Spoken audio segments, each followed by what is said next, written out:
মাংসটা ধুয়ে নিয়ে আসি আমি। আর দেখো মাংসটা ধুয়ে নিয়ে এসে ভালো করে পরিষ্কার করে মাংসটা ধুতে হবে। মাংসটা ধুয়ে বটিটাকে ভালো করে মাজলাম। আর ওকে আমি দেখাচ্ছি মাংস দেওয়া হয়েছে, ও জানো তো খুব গিনগিন করে মাংস ধোয়া হয়নি, মাংসে রক্ত লেগে আছে, এই করে ওই করে। তো আমি ওই জন্য ওকে এসে দেখাচ্ছি মাংস ধোয়া হয়েছে, দেখো। না দেখলে তো পরে আবার বলবে মাংস ঠিক করে ধুয়েছিলে। বড় করছে ধামসা আলু বলে না, ধামসা আলুর মতন কেটেছি। আর এদিকে ভাতটা আমি বসাতে দিয়েছি। আর প্রচণ্ড গরম লাগছে, বসা যাচ্ছে না। আর আমি এদিকে পেঁয়াজটা ভেজে নিই, মশলা টশলা করে নিয়েছি। পেঁয়াজটা একটু ভাজা ভাজা হয়ে গেলে মাটনটা এর মধ্যে দিয়ে দেবো।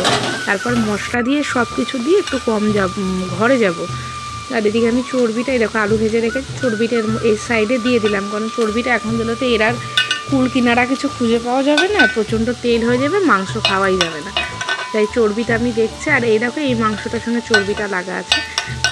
আর আমি এই যে চর্বিটাকে সব আলাদা করে রাখলাম। এই ফ্যাটটা এত বেশি, আর একটা মেটে ছিল, মেটেটাকেও আমি আলাদা করে রেখেছিলাম। পরে দেখলাম যে না দুটো মেটেছে, তাই আর আলাদা করে নিয়ে দুটোই দিয়ে দিয়েছি। আর এই যে নালি পিসটা কেমন বড় করে কাটিয়ে নিয়ে এসছে। আর ভেতরে দেখো সেই কী বলে ওটাকে আমি জানি না, ওইটা সেই ওটা রয়েছে, কিন্তু যেন রান্নার পর না আর খুঁজে পাইনি কোথায় গেছে, কে যেন ওটা গলে গেছে। যাই হোক মাংসটা দিয়ে দিই। দেখো পেঁয়াজটা আমার ভাজা ভাজা হয়ে গেছে। মাংসটা দিয়ে একটু নাড়াচাড়া দেবো, একটু ঢেকে রাখবো। একটা কাঁচা একটা গন্ধ থাকে তো মাংসের। আর মাংসটা না আমাদের এখানে খুব ফেমাস দোকানের মাংস। আমি না কী যে না অধীর না কি বেশ আমার মনে নেই, ভুলে গেছে। এই যে মেটের আমি রেখে দিলাম। এবার আমি একটু নাড়িয়ে নিয়ে একটু ঢাকা দেবো।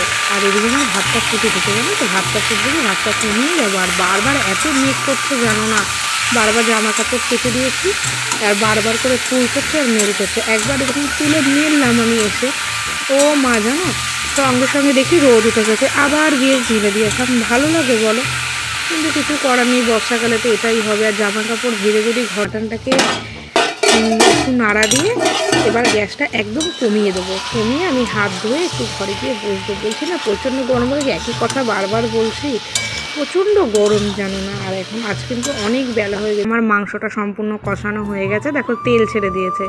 চলো এইবার আমি প্রেশারে দিয়ে একটু সিটি দিয়ে নিই, আর ভালো লাগছে না। এবার মনে হচ্ছে একটু শুলে বাঁচি। আসলে শরীরটা খারাপ থাকলে যেটা হয়, দেখো আমি প্রেশারে দিয়ে পরিমাণ মতন জল দিয়ে দিয়েছি। আর এদিকে এবার চর্বিটা আর আলুটা দিয়ে নিলাম, দিয়ে এবার 2 কি 3টে সিটি দেবো, হয়ে যাবে। আর আমরা দুজনাই হাজব্যান্ড ওয়াইফ দুজনাই জানো তো একটু নরম